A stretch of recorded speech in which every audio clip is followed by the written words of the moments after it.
Success with Lokesh Bhati. दोस्तों, पिछले lectures में हमने नाउन के बारे में बात की थी। नाउन की हमने डेफिनेशन कवर कर ली, क्लासिफिकेशंस कवर किए। उसके बाद में हमने जो नंबर ऑफ नाउन, जिसे मतलब आप आम भाषा में सिंगुलर प्लूरल कहते हैं, उसके बारे में बात की। अलग अलग रूल्स डिस्कस किए कि कैसे आप सिंगुलर टू प्लूरल कन्वर्ट करते हैं। ठीक है, 10 रूल तकरीबन हमारे कवर हो चुके थे। आइए आगे बढ़ते हैं, क्योंकि अब ये टॉपिक में ज़्यादा कुछ बचा नहीं है। जो रिमेनिंग रूल्स हैं उनको जल्दी से डिस्कस करते हैं और हमें आगे जो एक बहुत इंपॉर्टेंट टॉपिक है जेंडर ऑफ नाउन, वो भी आज कवर करना है। ठीक है दोस्तों, तो चलिए शुरुआत करते हैं आज की क्लास की। पिछली क्लास में हमने 10 रूल्स कवर कर लिए थे दोस्तों, कि आप किस जगह कैसे सिंगुलर को प्लूरल में कन्वर्ट करते हैं। बात करते हैं आज के पहले रूल की।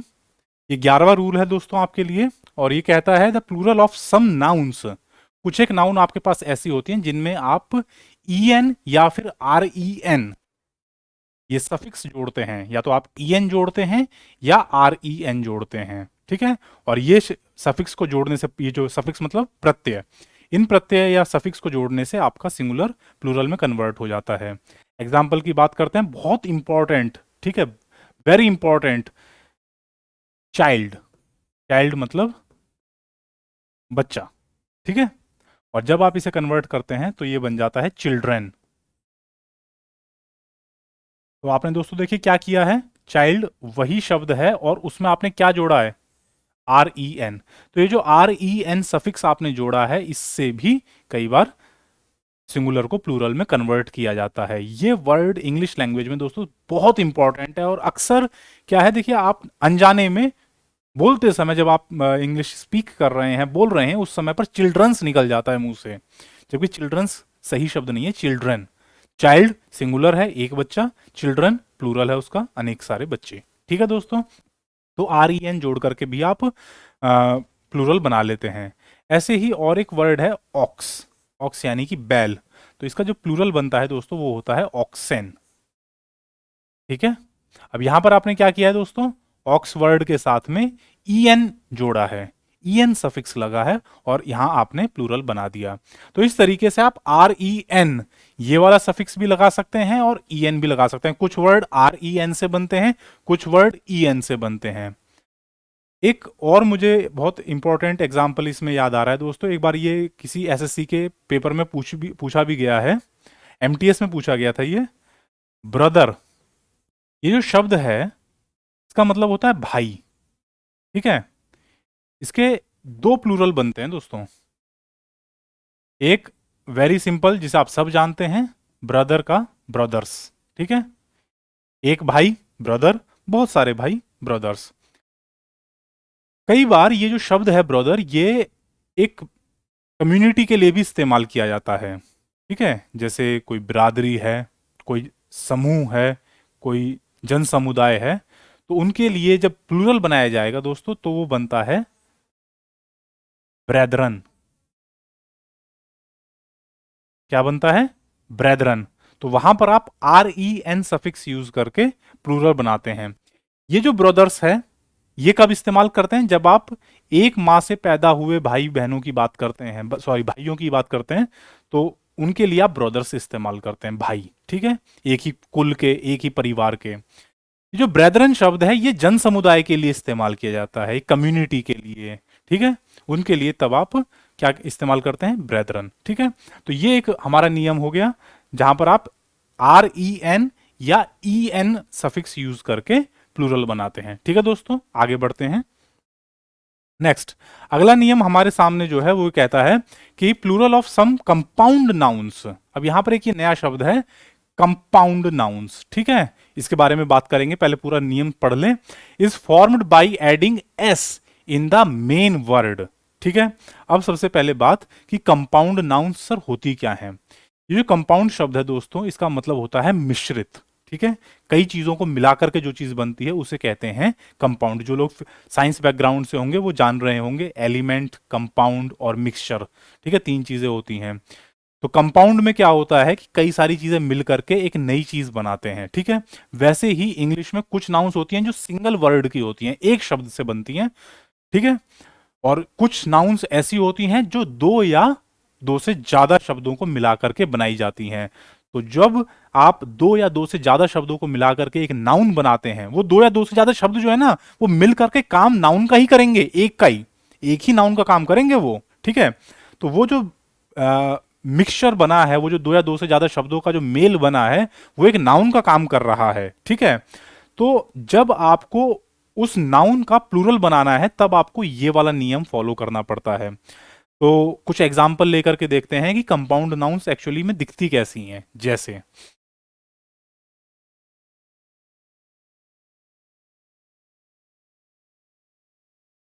एक शब्द होता है कमांडर इन चीफ।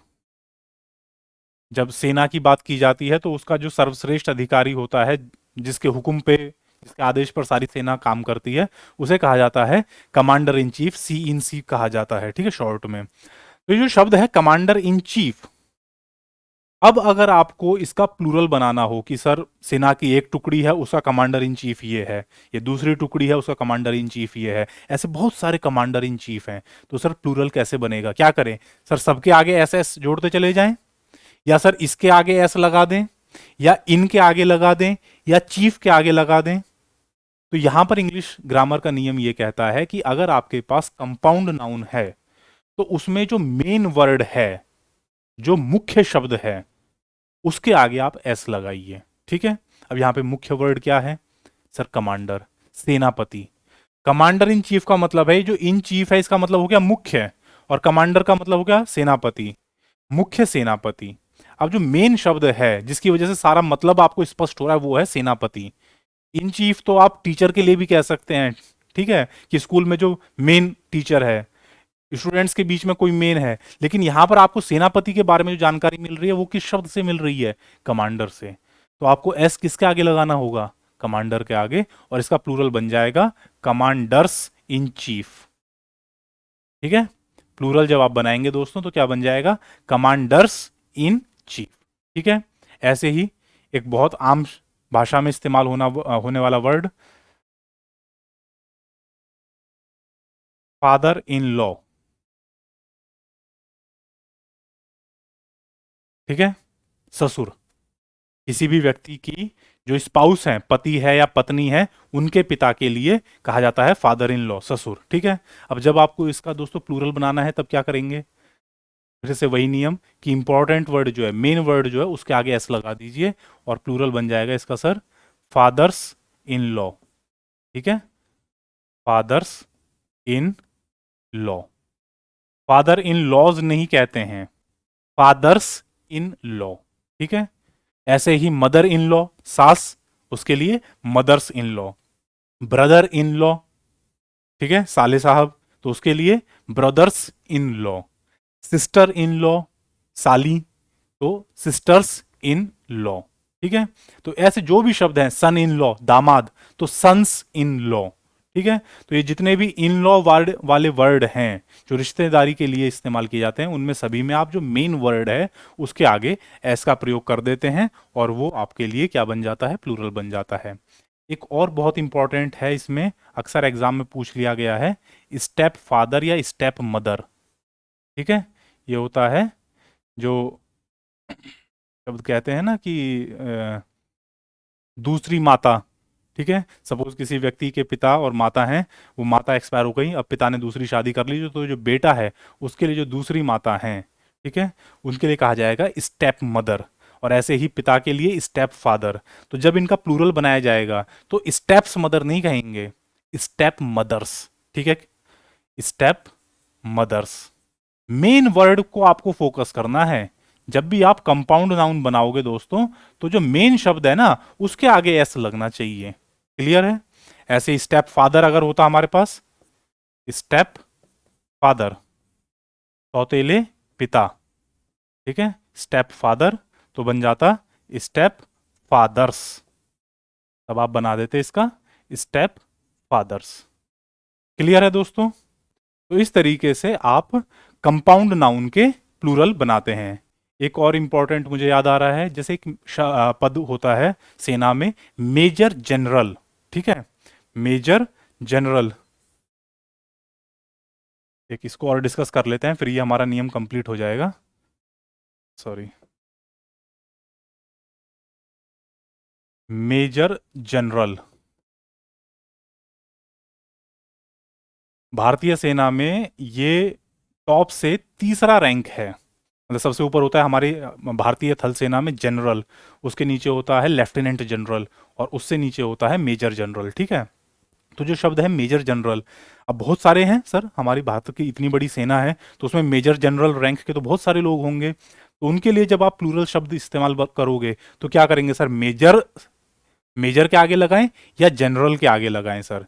तो मेन वर्ड जो है दोस्तों वो यहाँ पर है जनरल, यानी कि सेना का सेनापति।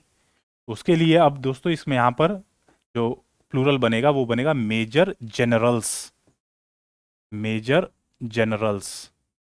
ठीक है, हमेशा आपको क्या करना है कि जो मेन वर्ड है उसे पकड़ना है और उसके आगे एस का प्रयोग कर देना है। ठीक है दोस्तों, क्लियर है ये पॉइंट? ये सबसे इंपॉर्टेंट पॉइंट है दोस्तों। आइए आगे बढ़ते हैं, अगले रूल की बात कर लेते हैं। Plural of some nouns are formed by changing the middle vowel of main word. ठीक है, कि कुछ कंपाउंड नाउन ऐसी होती हैं जिनमें आपको वॉवल चेंज करना होता है। ऐसा ही एक नियम हमने पिछली क्लास में पढ़ा था। ठीक है, वहां पर भी हमने वॉवल्स चेंज किए थे, जैसे टूथ का टीथ बनाया था, माउस का माइस बनाया था, फुट का फीट बनाया था। तो शब्द के बीच में आने वाले जो वॉवल थे उन्हें आपने चेंज किया था। ऐसा ही कुछ आपको यहां पर करना है कंपाउंड नाउन में। अगर उस कंपाउंड नाउन में एक शब्द है मैन, MAN, ठीक है, आदमी। अब जैसे कई सारे शब्द होते हैं सर, वॉशरमैन, तो क्या हम क्या करें सर, वॉशर के आगे एस लगा दें या मैन के आगे एस लगा दें? नहीं, कहीं पर भी एस नहीं लगाना है। अगर कंपाउंड नाउन में आपको मैन मिल रहा है तो मैन का जो बीच वाला वॉवल है उसे चेंज कर दीजिए। जैसे वॉशरमैन यानी कि धोबी, वॉशर मैन। तो इसका प्लूरल बनाने के लिए आप क्या करेंगे, वॉशर मैन, बीच वाली जो वॉवल है उसे चेंज कर दीजिए। ठीक है, ऐसे ही एक शब्द होता है जैसे अंग्रेजों के लिए इस्तेमाल किया जाता है इंग्लिश मैन, तो प्लूरल बन जाएगा उसका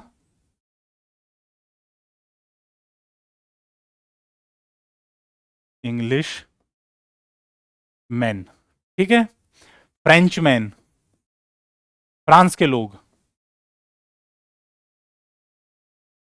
उनके लिए बन जाएगा फ्रेंच मैन। ठीक है, क्या हो रहा है दोस्तों, एक ही नियम चल रहा है कि जब कभी आपको कंपाउंड नाउन में एक शब्द मैन मिले तो फिर वो एस वाला, एस लगाने वाला जो नियम है ना वो अप्लाई मत करना, मैन को चेंज कर देना, MEN कर देना। ठीक है, क्लियर है? एक इसमें बहुत इंपॉर्टेंट वर्ड है दोस्तों, स्टेट्समैन, स्टेट्समैन। ये जो शब्द है ये किसके लिए इस्तेमाल किया जाता है, ऐसे व्यक्ति जो कूटनीति जानता है, विदेश नीति जानता है, लोगों से संपर्क करना जानता है, स्टेट्समैन कहा जाता है। जैसे चाणक्य के लिए कहा जाता है कि he was the greatest statesman, कि दुनिया में जितने कूटनीतिज्ञ समझदार लोग हुए हैं उनमें सबसे महान कौन थे, हिंदुस्तान के जो चाणक्य थे, ठीक है, जिन्होंने चंद्रगुप्त मौर्य को तैयार किया था। तो स्टेट्समैन जो शब्द है इसका प्लूरल कैसे बनेगा दोस्तों, सेम रूल कि सर कंपाउंड नाउन में हमें MAN मिल गया है तो उसको MEN कर दीजिए, स्टेट्समैन। ठीक है, क्लियर है दोस्तों? Sorry, statesman. ठीक है, आ रही है बात समझ में? तो इस तरीके से कंपाउंड नाउन को आप चेंज कर सकते हैं। पहला नियम कंपाउंड नाउन के लिए कि इंपॉर्टेंट वर्ड के आगे एस लगा दीजिए। दूसरा नियम आपको ये देखना है कि अगर कंपाउंड नाउन में आपको MAN मिल रहा है तो उसको वॉवल चेंज कर दीजिए, MEN कर दीजिए। ठीक है, क्लियर? आइए आगे बढ़ते हैं जल्दी से। Plural of some compound nouns are formed by changing both words. कुछ कंपाउंड नाउन्स ऐसी भी होती हैं जिनमें आपको वो जो दो शब्द मिल रहे हैं उन दोनों को ही चेंज करना पड़ेगा। ठीक है, उन दोनों को ही आपको प्लूरल बनाना पड़ता है। कैसे? जैसे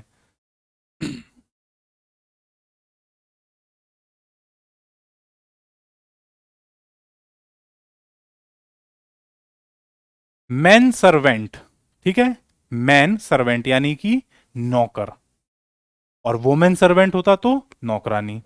अब जब ये आपके पास शब्द है मैन सर्वेंट, इसका प्लूरल क्या बनेगा सर?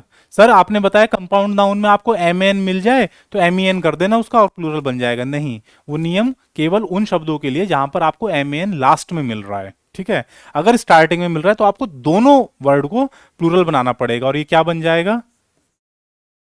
मैन सर्वेंट्स, ठीक है। मैन सर्वेंट्स, यहां पर आपको दोनों शब्दों का प्लूरल बनाना पड़ेगा, तब इस कंपाउंड नाउन का प्लूरल बनता है, ठीक है दोस्तों।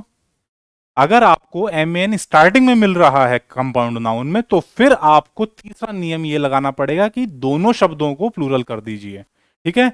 तो मैन का प्लूरल एम ई एन बन जाएगा, सर्वेंट का प्लूरल सर्वेंट्स बन जाएगा, ठीक है दोस्तों। क्लियर है? इसी तरीके से अगर होता यहां पर वोमेन सर्वेंट, नौकरानी, तब क्या बनता? सर सेम रूल, वोमेन का प्लूरल वीमेन, वॉवेल चेंज कर देंगे, और सर्वेंट का प्लूरल सर्वेंट्स, ठीक है। क्लियर? एक ऐसा ही एक शब्द जो है इंग्लिश, जो इंग्लैंड की न्याय व्यवस्था है उसमें इस्तेमाल होता है, लॉर्ड जस्टिस। वो वहां पर जो न्यायाधीश होते हैं उनके लिए इस्तेमाल होता है ये शब्द लॉर्ड जस्टिस, ठीक है। तो इसका जो प्लूरल बनता है दोस्तों वो क्या बना दिया जाता है? लॉर्ड्स जस्टिसेस, लॉर्ड्स जस्टिसेस, दोनों शब्द का प्लूरल कर दिया जाता है, ठीक है दोस्तों। अब आपके मन में ये विचार आ रहा होगा सर ये पहचानेंगे कैसे? इसको पहचानने का तरीका दोस्तों बहुत सिंपल है, जितना ज्यादा से ज्यादा आप शब्दों को एक बार देख लेंगे, ठीक है। वर्ड बैंक जो आते हैं मार्केट में आसानी से अवेलेबल हैं, उनको एक बार देख डालिए पूरा का पूरा, ये सारे नियम वहां पर अप्लाई हो रहे हैं, ठीक है। क्लियर है? आइए आगे बात करते हैं। नेक्स्ट, अब एक खास और सबसे बेहद इंपॉर्टेंट बात कि इंग्लिश लैंग्वेज के जो शब्द हैं उनके सिंगुलर प्लूरल तो दोस्तों हमने बात कर ली, लेकिन इंग्लिश लैंग्वेज में बहुत सारे शब्द ऐसे भी इस्तेमाल होते हैं जो कायदे से इंग्लिश लैंग्वेज के नहीं हैं, वो किसी और भाषा से लिए गए हैं, ठीक है। वो हो सकता है कि स्पेनिश हो, वो हो सकता है कि जर्मन भाषा हो, इटालियन भाषा हो, फ्रेंच भाषा हो, लैटिन भाषा हो, इवन जापानीज से भी कुछ शब्द हैं, तुर्किश भाषा से भी काफ़ी सारे शब्द हैं।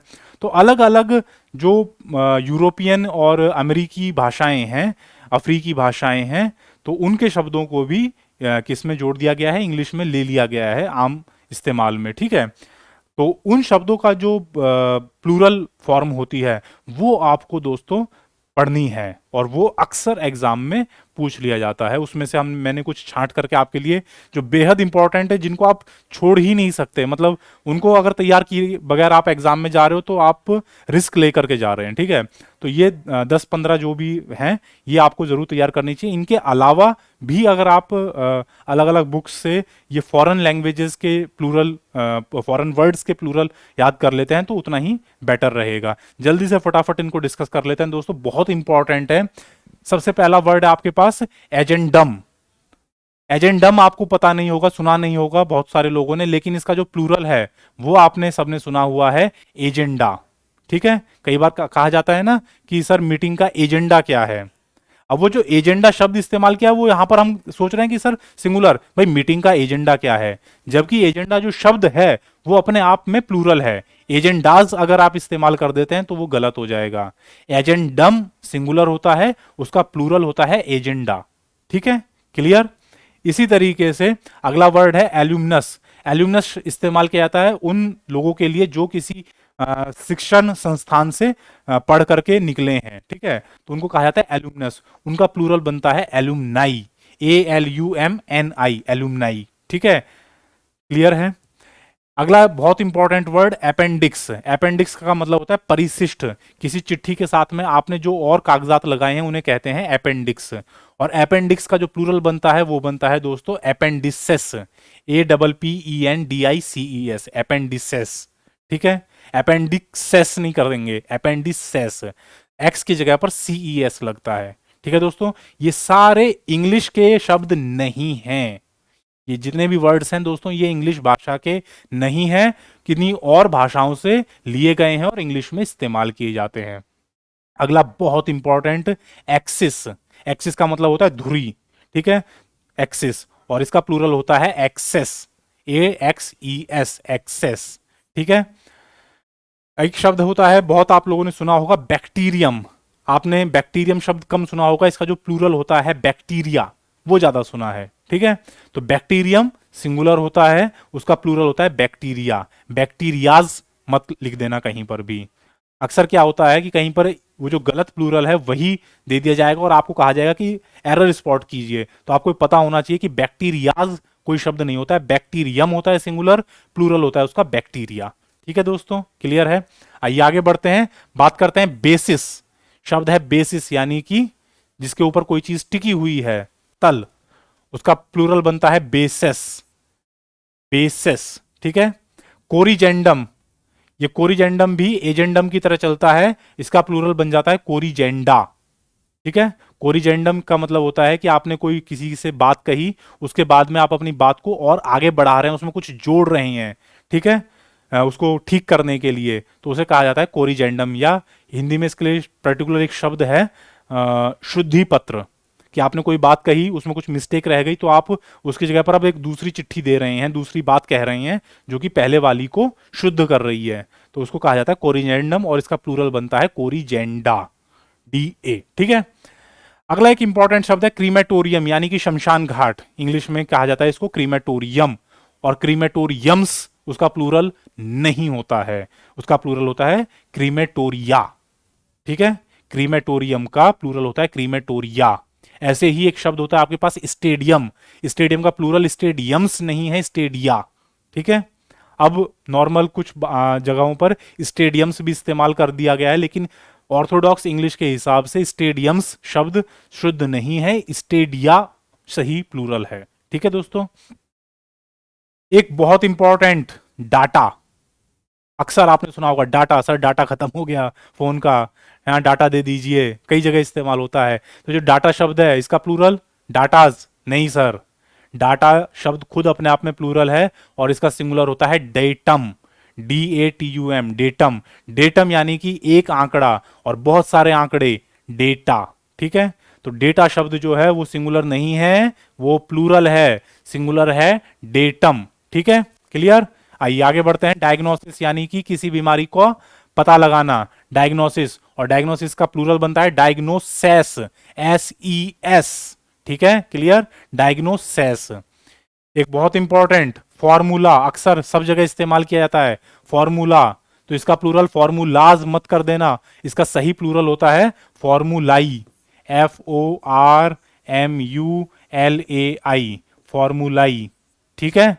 लेकिन अब क्योंकि इंग्लिश भाषा को जो है आसान किया जा रहा है, ऑर्थोडॉक्स इंग्लिश में फॉर्मूलाई सही प्लूरल है, लेकिन अब आजकल फॉर्मूलाज भी इस्तेमाल करने लग गए हैं, ठीक है। लेकिन मैं आपको सजेस्ट ये करूंगा कि जो पुरानी इंग्लिश ग्रामर है आप उसे फॉलो कीजिए, क्योंकि मैं कई बार ये बात रिपीट कर चुका हूं कि SSC अभी भी ऑर्थोडॉक्स इंग्लिश को फॉलो करती है। जो नई इंग्लिश चल रही है, इसे एग्जामिनिंग बॉडीज सपोर्ट नहीं करती हैं। वो कहते हैं कि जो आपकी ग्रामर की किताबों में लिखा हुआ है उसे फॉलो कीजिए, जो आजकल आम बोलचाल में प्रचलन में चल निकला है हम उसे फॉलो नहीं करते हैं। तो एग्जाम में आप फॉर्मूलाज इस्तेमाल करेंगे, नंबर कट सकते हैं, आप फॉर्मूलाई इस्तेमाल कीजिए, ठीक है, प्लूरल में। अगली बात करते हैं फोकस। फोकस यानी कि ध्यान बिंदु, तो फोकस का प्लूरल होता है फोकाई, FOCII, फोकाई, फोकसेस नहीं होता है, फोकाई, FOCII, ठीक है, क्लियर है दोस्तों। नेक्स्ट इंडेक्स, इंडेक्स, ठीक है, इंडेक्स का मतलब होता है किताब की स्टार्टिंग में जो सूची दी जाती है ना आपको, कि जी किताब के अंदर क्या क्या चीज कौन कौन से पन्नों पर है, तो इंडेक्स का प्लूरल बनता है इंडिसेस, इंडेक्सेस नहीं होता है, इंडिसेस, INDICES, इंडिसेस, ठीक है, क्लियर है दोस्तों। Next is very important, most important, media. आज का जो जमाना है सर, मीडिया मीडिया मीडिया, सब जगह सुन रहे हैं आप, media, social media, print media, electronic media. तो मीडिया का प्लूरल सर मीडियाज नहीं, मीडिया जो शब्द है वो खुद प्लूरल है, उसका जो सिंगुलर है वो क्या है सर, जैसे डेटा का सिंगुलर डेटम, मीडिया का सिंगुलर मीडियम। मीडियम मतलब एक ऐसी चीज जिसके जरिए कोई बात आपकी पहुंच रही है, मीडियम, ठीक है, और उसका प्लूरल बन जाता है मीडिया, क्लियर दोस्तों, ध्यान दे लेना। ये गलत, बहुत बच्चे अक्सर गलत कर देते हैं सर, मीडिया का मीडियाज, सोशल मीडियाज नहीं, सोशल मीडिया अपने आप में प्लूरल है, ठीक है। आइए अगली बात करते हैं, ओएसिस। ओएसिस होता है मरुद्यान। मरुद्यान यानी कि मरुस्थल के बीच में एक छोटी सी जगह जहां पर आपको पानी और पेड़ पौधे और कुछ थोड़े बहुत जानवर देखने को मिल जाते हैं, दैट इज कॉल्ड ओसिस। और उसका प्लूरल बनता है ओएसएस, OASES, ठीक है। ओएसिस का plural oases. Next, phenomena. Phenomenon singular है, प्लूरल होता है फिनोमिना यानी कि प्रक्रिया, ठीक है। प्रक्रिया शब्द के लिए ये इस्तेमाल किया जाता है फिनोमिनॉन, और प्लूरल होता है फिनोमिना, ठीक है। क्लियर। Next, radius. रेडियस आप सबने तैयारी में सीखा होगा मैथ्स में, वृत्त की जो त्रिज्या होती है उसको कहते हैं रेडियस, ठीक है। और रेडियस का प्लूरल बनता है रेडियाई, RADII, रेडियाई, ठीक है। रेडियसस मत लिख देना, सब जगह एस या ES नहीं जोड़ना है। कुछ शब्द जो ये फॉरेन लैंग्वेजेस के हैं उनमें आपको स्पेशल ध्यान देना है दोस्तों, ठीक है। और एक और लास्ट में वेरी इंपॉर्टेंट, सिलेबस। सिलेबस, तो इसका प्लूरल दोस्तों ऑर्थोडॉक्स इंग्लिश के अनुसार जो है वो सिलेबाई, SYLLABI, सिलेबाई। लेकिन जो प्रचलन में अब चल निकला है सिलेबसेस भी कह देते हैं, जबकि वो सही नहीं है ऑर्थोडॉक्स इंग्लिश के हिसाब से। आजकल बोल देते हैं तो उसके ऊपर तो दोस्तों हम रिलाई नहीं करेंगे। हमें तैयारी करनी है अपने कॉम्पिटिटिव एग्जाम की, वहां पर जो सही शब्द है वो है सिलेबाई, ठीक है। इसी तरीके से फॉर्मूला का सही प्लूरल है फॉर्मूलाई। क्लियर, ये आपको फॉलो करने हैं, ठीक है। आम बोलचाल में क्या इस्तेमाल हो रहा है उस पर ध्यान मत दीजिए, सही ऑर्थोडॉक्स इंग्लिश, पुरानी इंग्लिश ग्रामर को फॉलो कीजिए, ठीक है। क्लियर है दोस्तों, तो यहां पर बात खत्म होती है सिंगुलर प्लूरल की, ये बात खत्म हो गई नंबर ऑफ नाउन्स की। यहां पर हमने सिंगुलर प्लूरल के तकरीबन ये 15 नियम डिस्कस किए हैं, ठीक है दोस्तों।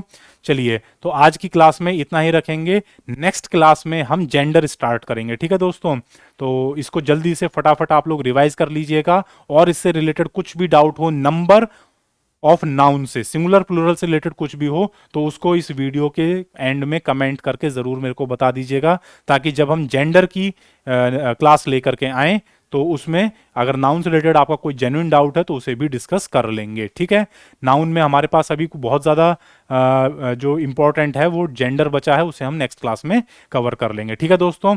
तो आज की क्लास को यहीं विराम देते हैं। अपना और अपने परिवारजनों का ध्यान रखिएगा। धन्यवाद, जय हिंद, नमस्कार।